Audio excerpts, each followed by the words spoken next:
Hello ನಮಸ್ಕಾರ ವೀಕ್ಷಕರೇ, ನಾನು ನಿಮ್ಮ ಪ್ರೀತಿಯ ಡಾಕ್ಟರ್ ಸಂಹಿತಾ ಉಪಾಧ್ಯಾಯ. ಎಲ್ಲರೂ ಕ್ಷೇಮವಾಗಿದ್ದೀರಾ, ಆರೋಗ್ಯವಾಗಿದ್ದೀರಾ ಎಂದು ಭಾವಿಸ್ತೇನೆ ವೀಕ್ಷಕರೇ. ಸೊ ಇವತ್ತಿನ ಒಂದು ವಿಡಿಯೋ ಅಂದರೆ ಬಹಳ ಮುಖ್ಯವಾದದ್ದಂತೂ. ಸೊ ನಾವೆಲ್ಲರೂ ಕೂಡ ನಮ್ಮ ದೈನಂದಿನ ಲೈಫ್ನಲ್ಲಿ, ಜೀವನದಲ್ಲಿ ಈ ಒಂದು ಅಮೌಂಟ್ ಅಥವಾ ರೂಪಾಯಿಗಳು ಏನಿವೆ ಅವನ್ನ ಬಳಸ್ತಾ ಇದ್ದೇವೆ ಅಲ್ವಾ. ಸೊ ಈಗಾಗಲೇ 2,000 ರೂಪಾಯಿ ಬ್ಯಾನ್ ಆಗಿದೆ. ಹೀಗಾಗಿ 500 ರೂಪಾಯಿ ನೋಟನ್ನು ನಾವು ಎಲ್ಲ ಸ್ಥಳಗಳಲ್ಲಿಯೂ ಬಳಸ್ತಾ ಇದ್ದೇವೆ ಅಲ್ವಾ. ಸೊ ಈಗ ಚಾಲ್ತಿಯಲ್ಲಿರುವ ಅತಿ ದೊಡ್ಡ ಒಂದು ನೋಟು ಅಂತ ಹೇಳಿದ್ರೆ 500 ರೂಪಾಯಿ. ಹಾಗಾಗಿ ಈ ಒಂದು 500 ರೂಪಾಯಿ ನೋಟುಗಳು ರದ್ದಾಗುತ್ತಾ, ಸರ್ಕಾರದಿಂದ ಮಹತ್ವದ ಅಪ್ಡೇಟ್ ಒಂದು ಬಂದಿದೆ.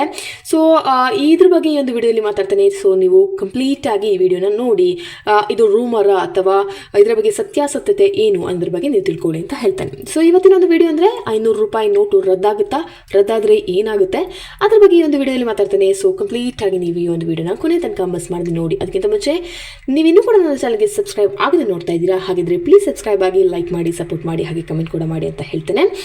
ಸೊ ಇತ್ತೀಚೆಗೆ ರೂ 500 ನೋಟುಗಳನ್ನು ರದ್ದು ಮಾಡುವುದಾಗಿ ವಾಟ್ಸ್ಆ್ಯಪ್ನಲ್ಲಿ ಅಪಪ್ರಚಾರ ನಡೀತಿದ್ದು, ಕೇಂದ್ರ ಸರ್ಕಾರ ಅಧಿಕೃತ ಸ್ಪಷ್ಟನೆ ನೀಡಿದೆ. ಸೊ ಜನತೆ ಭಯಪಡುವ ಅಗತ್ಯವೇ ಇಲ್ಲ, ಇದ್ರ ಬಗ್ಗೆ ಒಂದು ಸ್ಪಷ್ಟವಾದ ಮಾಹಿತಿನ ನೀಡಿದೆ.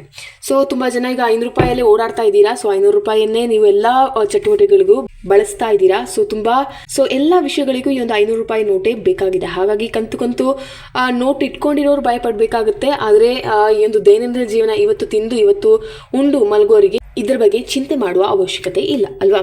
ಸೊ 500 ರೂಪಾಯಿ ನೋಟು ರದ್ದು ಮಾಡಲಾಗುವುದಿಲ್ಲ ಎಂದು ಸರ್ಕಾರ ಸ್ಪಷ್ಟನೆ ನೀಡಿದೆ. ಹೌದಾ ಅಲ್ವಾ. ಸೊ PIB ಸ್ಪಷ್ಟನೆ, ನಕಲಿ ಸುದ್ದಿ ನಂಬಬೇಡಿ, ನೋಟುಗಳು ಚಲಾವಣೆಯಲ್ಲಿವೆ. ಆದರೆ ಅದರ ಬಗ್ಗೆ ಎಲ್ಲಾದರೂ ಚಾಲ್ತಿಯಲ್ಲಿ ಇಲ್ಲ ಅಂತ ಹೇಳೋ ದಿನ ಅವರು ಮುನ್ಸೂಚನೆಯಾಗಿ ನಿಮಗೆ ಈ ಒಂದು ವಿಷಯಗಳನ್ನ ತಿಳಿಸ್ತಾರೆ. ಹಾಗೆ 500 ರೂಪಾಯಿ ನೋಟುಗಳು ರದ್ದಾಗುತ್ತವೆಯಾ ಎಂಬ ಪ್ರಶ್ನೆ ಹರಿದಾಡುತ್ತಿರುವ ಸಂದರ್ಭದಲ್ಲಿ ಕೇಂದ್ರ ಸರ್ಕಾರ ಕೊನೆಗೂ ಸ್ಪಷ್ಟನೆ ನೀಡಿದೆ. ವಾಟ್ಸ್ಆ್ಯಪ್ನಲ್ಲಿ ಹರಿದಾಡುತ್ತಿದ್ದ ಅಪಪ್ರಚಾರದ ಬಗ್ಗೆ ಸ್ಪಷ್ಟವಾಗಿ ಹೇಳಿದ್ದು, ಈ ನೋಟುಗಳು ಮಾರುಕಟ್ಟೆಯಲ್ಲಿ ಚಲಾವಣೆಯಲ್ಲಿಯೇ ಮುಂದುವರಿಯುತ್ತವೆ ಎಂದು ತಿಳಿಸಿದೆ. ಹಾಲಿ ಕಾಲದಲ್ಲಿ ರೂ 2,000 ನೋಟುಗಳು ಮಾರುಕಟ್ಟೆಯಿಂದ ಸಂಪೂರ್ಣವಾಗಿ ಹೊರಗಾಗಿರುವ ಕಾರಣ ರೂ 500 ನೋಟುಗಳು ಪ್ರಮುಖ ನೋಟಾಗಿ ಪರಿಗಣಿಸಲಾಗುತ್ತಿದೆ. ಇದನ್ನೇ ಆಧರಿಸಿ ಕೆಲವರು ಸೆಪ್ಟೆಂಬರ್ 30ರಿಂದ ATMಗಳಲ್ಲಿ ಈ ನೋಟುಗಳನ್ನು ಲಭ್ಯವಿರುವುದಿಲ್ಲ ಎಂಬ ವದಂತಿ ಹರಡಿಸಿದರು. ಆದರೆ ಈ ಬಗ್ಗೆ ಸ್ಪಷ್ಟನೆ ನೀಡಿದ ಆರ್ಥಿಕ ಸಚಿವಾಲಯದ ಸಹಾಯ ಸಚಿವ ಪಂಕಜ್ ಚೌಧರಿ ರಾಜ್ಯಸಭೆಗೆ ಲಿಖಿತ ಉತ್ತರದ ಮೂಲಕ ತಿಳಿಸಿದ್ದು, ಈ ನೋಟುಗಳನ್ನು ಮುದ್ರಣ ಸ್ಥಗಿತಗೊಳಿಸುವ ಯಾವ ಯೋಜನೆಯೂ ಸರ್ಕಾರದ ಬಳಿ ಇಲ್ಲವೆಂದಿದ್ದಾರೆ. ಜನರ ವಹಿವಾಟಿಗೆ ಬೇಕಾದ ಮೂಲ್ಯದ ನೋಟುಗಳನ್ನು ಮುದ್ರಿಸುವ ಬಗ್ಗೆ ನಿರ್ಧಾರವನ್ನು ಸರ್ಕಾರ ಹಾಗೂ RBI ಪರಸ್ಪರ ಸಲಹೆಯ ಮೂಲಕ ತೆಗೆದುಕೊಳ್ಳುತ್ತದೆ ಎಂದು ಹೇಳಿದ್ದಾರೆ.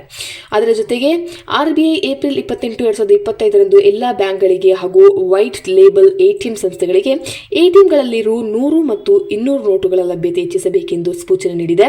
ಸೆಪ್ಟೆಂಬರ್ 30, 2025ರೊಳಗೆ ಕನಿಷ್ಠ 75% ATMಗಳಲ್ಲಿ ಈ ನೋಟುಗಳು ಇರಬೇಕೆಂಬುದು ಸ್ಪಷ್ಟವಾಗಿದೆ. ಈ ಗುರಿ ಮಾರ್ಚ್ 31, 2026ರೊಳಗೆ 90% ATMಗಳಿಗೆ ವಿಸ್ತರಿಸಲಾಗುತ್ತೆ ಅಂತ ಕೂಡ ಅವರು ಹೇಳಿದ್ದಾರೆ. ಸೊ ಅದೇ ವೇಳೆ PIB ಫ್ಯಾಕ್ಟ್ ಚೆಕ್ ಘಟಕವು ಸ್ಪಷ್ಟವಾಗಿ ಹೇಳಿದ್ದು, ರೂ 500 ನೋಟುಗಳ ಕುರಿತಾದ ವದಂತಿಗಳು ಸಂಪೂರ್ಣ ಸುಳ್ಳು. RBI ಇಂತಹ ಯಾವ ಆದೇಶವನ್ನು ಹೊರಡಿಸಿಲ್ಲ. ಇದುವರೆಗೂ ಜನರು ಈ ರೀತಿಯ ಸಂದೇಶಗಳನ್ನು ನಂಬದೆ ಆರ್ಥಿಕ ಸಂಬಂಧಿತ ಮಾಹಿತಿಗಳಿಗಾಗಿ ಅಧಿಕೃತ ಮೂಲಗಳಿಂದ ಮಾತ್ರ ದೃಢೀಕರಿಸಬೇಕೆಂದು ಕರೆ ನೀಡಿದೆ. ಇತ್ತೀಚೆಗಷ್ಟೇ ನಕಲಿ ರೂ 500 ನೋಟುಗಳ ಪ್ರಕರಣ ವರದಿಯಾಗಿದ್ದು, ಕೆಲವು ದುಷ್ಕರ್ಮಿಗಳು ಈ ನೋಟುಗಳನ್ನು ಹಬ್ಬಿಸುತ್ತಿದ್ದಂತೆ ಪೊಲೀಸರು ಬಂಧಿಸಿದ್ದರು. ಈ ಹಿನ್ನೆಲೆಯಲ್ಲಿ ನಕಲಿ ನೋಟುಗಳ ಬಗ್ಗೆ ಎಚ್ಚರಿಕೆ ಇಡುವುದು ಅನಿವಾರ್ಯ ಅಂತ ಹೇಳಿದ್ದಾರೆ. ಯಾವುದೇ ಗೊಂದಲ ಇಲ್ಲದೆ ಜನರು ರೂ 500 ನೋಟುಗಳನ್ನು ವಹಿವಾಟಿನಲ್ಲಿ ಬಳಸಬಹುದು, ಅದು ಚಲಾವಣೆಯಲ್ಲಿದೆ ಎಂಬ ಸ್ಪಷ್ಟನೆ ಈಗ ಸರ್ಕಾರದಿಂದಲೇ ಬಂದಿದೆ. ಹಾಗಾಗಿ ಯಾರು ಕೂಡ ಈ ಒಂದು ನೋಟ್ ಬ್ಯಾನ್ ಆಗುತ್ತೆ ಅಂತ ಯಾರು ಕೂಡ ಭಯಪಡುವ ಅವಶ್ಯಕತೆ ಇಲ್ಲ. ಈ ನೋಟ್ ಬ್ಯಾನ್ ಆಗುವುದಿಲ್ಲ, ಓಕೆನಾ. ಸೊ ಈ ಒಂದು ನೋಟ್ ಬ್ಯಾನ್ ಆಗುವುದಿಲ್ಲ ಖಂಡಿತವಾಗಲು. ತುಂಬಾ ಜನ ಬ್ಯಾನ್ ಆಗ್ತಾರೆ ಅಂತೇಳಿ ಏನು ಮಾಡಬೇಕು ಅಂತ, ಈಗ 2,000 ರೂಪಾಯಿ ಯಾವಾಗ ಬ್ಯಾನ್ ಆಯಿತು ಅವಾಗಿಂದ ಎಲ್ಲ ಹೇಗೆ ಚಡಪಡಿಸಿದ್ರು ಹಾಗೆ ಕೂಡ ತುಂಬಾ ಜನ ಭಯಪಡ್ತಾ ಇದ್ದಾರೆ, ಭಯಭೀತರಾಗ್ತಾ ಇದ್ದಾರೆ. ಅದರ ಅವಶ್ಯಕತೆನೇ ಇಲ್ಲ. ಸ್ವತಃ RBI ಇದರ ಬಗ್ಗೆ ಸ್ಪಷ್ಟನೆ ನೀಡಿದೆ, ಈ ನೋಟ್ ಬ್ಯಾನ್ ಆಗೋದಿಲ್ಲ ಅಂತ. ಹಾಗಾಗಿ ಯಾರು ಕೂಡ ಈ ಒಂದು ವದಂತಿಗಳನ್ನ ನಂಬೇಡಿ, ರೂಮರ್ಸ್ ಅನ್ನು ನಂಬೇಡಿ ಅಂತ ಹೇಳ್ತಾ ಈ ಒಂದು ವಿಡಿಯೋನ ಸ್ಟಾಪ್ ಮಾಡ್ತೇನೆ. See you, it's me doctor Samhita Upadhyaya. ಧನ್ಯವಾದಗಳು. Thank you.